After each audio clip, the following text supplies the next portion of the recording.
గోరా ఆరోగ్యం ఛానల్ ప్రేక్షకులకు స్వాగతం. ఈరోజు మనం కొన్ని మెదడు సంబంధిత సమస్యలు మహిళల్లోనే ఎందుకు సంక్లిష్టం అనే అంశం గురించి తెలుసుకుందాం. ఈ ప్రపంచంలోని ప్రతి ముగ్గురిలో ఒకరు తమ జీవితకాలంలో మెదడుకు సంబంధించిన వ్యాధి బారిన పడితీరతారు. 1990లో బ్రెయిన్ స్కాన్ తీసే ఎంఆర్ఐను కనుగొన్న నాటి నుంచి ఇప్పటి వరకు ఈ సమస్యల మీద 50,000 హెల్త్ ఆర్టికల్స్ ప్రచురితమయ్యాయి. వాటి ద్వారా తెలిసిన విషయం ఏమిటంటే 0.5% ఆర్టికల్స్లో మాత్రమే కేవలం మహిళలకు సంబంధించిన మెదడు సమస్యలపై విశ్లేషణలు జరిగాయి. దీన్ని బట్టే ఇప్పటి వరకు మహిళ మెదడు ఆరోగ్యంపై ప్రపంచం అంతగా దృష్టి కేంద్రీకరించలేదని అర్థమవుతోంది. మెదడు సంబంధిత సమస్యలు స్త్రీ పురుషులిరువురిలోనూ కనిపించిన మహిళల్లో కాస్త భిన్నంగా సంక్లిష్టంగా ఉండే కొన్ని ఆరోగ్య సమస్యలను ఇప్పుడు తెలుసుకుందాం. మహిళల జీవితంలో పీరియడ్స్ మొదలు కావడం, గర్భం దాల్చడం, బిడ్డకు పాలివ్వాల్సి రావడం, ప్రత్యుత్పత్తి సైకిల్లో చివరన పీరియడ్స్ ఆగిపోవడం లాంటి అనేక సంక్లిష్టమైన జీవక్రియల హార్మోన్ల ప్రభావంతో మెదడు తాలూకు సమస్యలకు ఆస్కారం ఎక్కువ. పురుషులతో పోలిస్తే మహిళల్లో ఈ సమస్య 3 రెట్లు ఎక్కువ.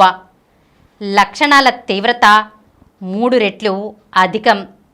మెనోపాజ్కు కాస్త ముందు కాస్త తర్వాత మైగ్రేన్ తలనొప్పుల తీవ్రత మరింత పెరుగుతుంది. మెనోపాజ్తో పీరియడ్స్ ఆగిపోయిన కొంతకాలానికి దేహంలోని హార్మోన్ల స్రావాల్లోని హెచ్చుతగ్గులన్నీ ఒక సమస్థాయికి చేరాక మైగ్రేన్ బాధలు క్రమంగా ఓ కొలికి వస్తాయి.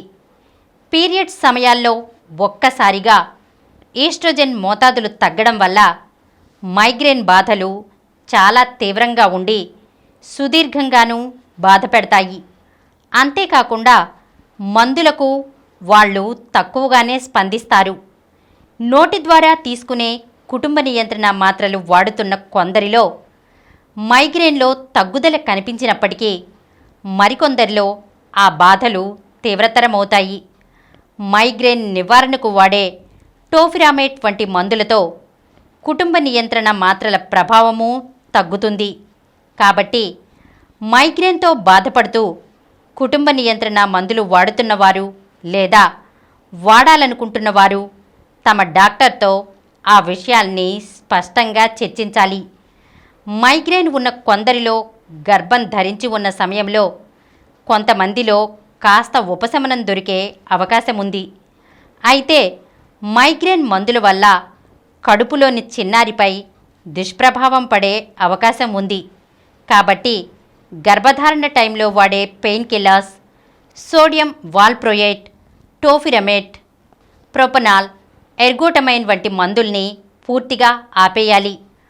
ఆ టైంలో సురక్షితమైన పారాసిటమాల్, సుమట్రిప్టాన్స్ వంటివే వాడాలి. ఇక గర్భధారణ తర్వాత బిడ్డకు పాలిచ్చే సమయంలోనూ కొన్ని మందులు వాడకూడదు. ఎందుకంటే ఆ ఔషధాలు పాలలోకి ఊరి బిడ్డ మీద ప్రభావం చూపే అవకాశం ఉన్నందున ఈ జాగ్రత్తలు పాటించాలి. పక్షవాతం మహిళల్లో పురుషుల్లో ఈ సమస్య తాలూకు రిస్క్ ఫ్యాక్టర్స్ సమానమే అయినా కుటుంబ నియంత్రణ మందుల వాడకం, గర్భధారణ, పీరియడ్స్ ఆగటం వంటి అంశాల వల్ల మహిళల్లో మరికాస్త ఎక్కువ ముప్పు ఉంటుంది. మహిళల్లోని ఈస్ట్రోజెన్ హార్మోన్ గుండెపోటు, పక్షవాతం నుంచి వారికి రక్షణ కల్పిస్తుంది. అయితే మెనోపాజ్ వచ్చే నాటికి ఈస్ట్రోజెన్ తగ్గుతూ పోతుండడంతో పక్షవాతం ముప్పు పెరుగుతూ పోతుంది. ఇక 40 ఏళ్లకు ముందే పీరియడ్స్ ఆగిపోయే వారిలో ఈ ముప్పు మరింత ఎక్కువ. ఈ అంశం వల్ల కొందరిలో హై బీపీ, కొలెస్ట్రాల్ పెరుగుదల, ఊబకాయం, పొట్ట పెరగడం, ఏట్రియల్ ఫిబ్రిలేషన్ వంటి గుండెలయలో వచ్చే మార్పులు, డిప్రెషన్ వంటి సమస్యల వల్ల పక్షవాతం అవకాశాలు పెరుగుతాయి. ఈ మార్పులు రక్తనాళాల్లో అడ్డంకులు లేదా రక్తనాళాలు చిట్లడానికి ఆస్కారమిచ్చి పక్షవాతానికి దారితీస్తాయి. మెనోపాజ్ సమస్యలను చక్కదిద్దే హార్మోన్ రీప్లేస్మెంట్ చికిత్సను 10 ఏళ్లకు మించి తీసుకుంటున్న వారిలో హై బీపీ, డయాబెటీస్ ఉంటే వాళ్లల్లో పక్షవాతం ముప్పు మరింత ఎక్కువ. మిగతా సాధారణ మహిళలతో పోలిస్తే గర్భధారణ సమయంలోని చివరి 3 నెలలు, అలాగే బిడ్డ పుట్టాక మరో నెలన్నర పాటు రక్తం గడ్డకట్టే గుణం ఎక్కువగా ఉండటం వల్ల పక్షవాతం ముప్పు 3 రెట్లు ఎక్కువ. అందుకే ఆ రిస్క్ ఫ్యాక్టర్స్ ఉన్నవారు తమ సమస్యలను తప్పనిసరిగా డాక్టర్తో చర్చించాలి. ఎపిలెప్సీ. ఈస్ట్రోజెన్ మూర్ఛ అవకాశాలను పెంచుతుంది. ప్రొజెస్టెరాన్ మూర్ఛ అవకాశాలు తగ్గిస్తుంది. అందువల్లనే పీరియడ్స్, అండం విడుదలయ్యే సమయాల్లో మూర్ఛ అవకాశాలు కాస్త ఎక్కువ. దీన్ని కెటమేనియల్ ఎపిలెప్సీ అంటారు. అలాగే యువతుల్లో పీరియడ్స్ మొదలు కావడం, గర్భధారణ, మెనోపాజ్ వంటివి సైతం వారిలో ఎపిలెప్సీ సమస్యను మరింత సంక్లిష్టం చేస్తాయి. నోటి ద్వారా తీసుకునే కొన్ని రకాల కుటుంబ నియంత్రణ మందులు మూర్ఛ వచ్చే ముప్పును మరింత పెంచుతాయి. వీటి వల్ల మూర్ఛ మందుల ప్రభావం తగ్గడం, అలాగే కొన్నిసార్లు మూర్ఛ మందుల వల్ల ఓరల్ కాంట్రసెప్టివ్ ప్రభావం తగ్గడంతో అవాంఛిత గర్భం వచ్చే ముప్పు పెరుగుతుంది. కార్బమజిపెన్ వంటి ఎపిలెప్సీ మందుల వాడకం విషయంలో ఈ ముప్పు మరింత ఎక్కువ. కాబట్టి మహిళలు తాము వాడుతున్న మందుల గురించి డాక్టర్కు విపులంగా చెప్పాలి. ఎపిలెప్సీకి సాధారణంగా వాడే సోడియం వాల్ప్రోయేట్ వంటి మందు పుట్టబోయే బిడ్డకు అంగవైకల్యాలు కల్పించే అవకాశం ఉన్నందున కొన్ని దేశాల్లో వాటిపై నిషేధం కూడా ఉంది. ఎపిలెప్సీకి వాడే మరికొన్ని మందులు కూడా కొన్ని దుష్ప్రభావాలను కలగజేసే అవకాశం ఉంది. అయితే ఫోలిక్ యాసిడ్ వల్ల ఆ ముప్పును గణనీయంగా తగ్గించడం సాధ్యం. అందుకే ప్రెగ్నెన్సీ ప్లాన్ చేసుకున్న నాటి నుంచి స్త్రీలు ఫోలిక్ యాసిడ్ మాత్రలు వాడటం మంచిది. గర్భధారణ తర్వాత మహిళలు బరువు పెరుగుతారు. ఆ తర్వాత మళ్ళీ బరువు తగ్గి మునుపటి స్థాయికి వచ్చే అవకాశమూ ఉంటుంది. వాళ్ల బరువును బట్టి ఎపిలెప్సీ మందుల మోతాదులను మార్చాల్సి ఉంటుంది. కాబట్టి ఆ సమయాల్లో డాక్టర్ల పర్యవేక్షణ అవసరం.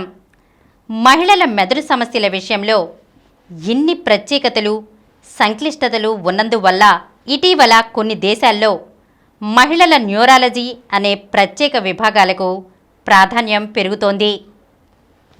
ఈరోజు మనం కొన్ని మెదడు సంబంధిత సమస్యలు మహిళలకే ఎందుకు సంక్లిష్టం అనే అంశం గురించి తెలుసుకున్నాం కదా. మరొక అంశంతో మళ్ళీ కలుద్దాం.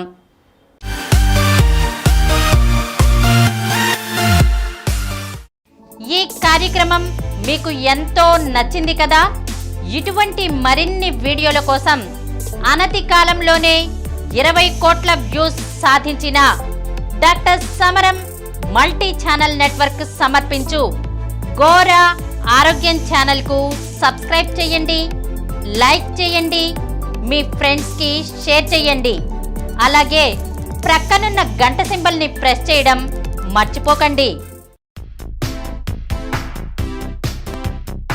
Please download Samaram multi-channel app and watch your favorite channels from your mobile. App available on Google Play Store and subscribe to the channels.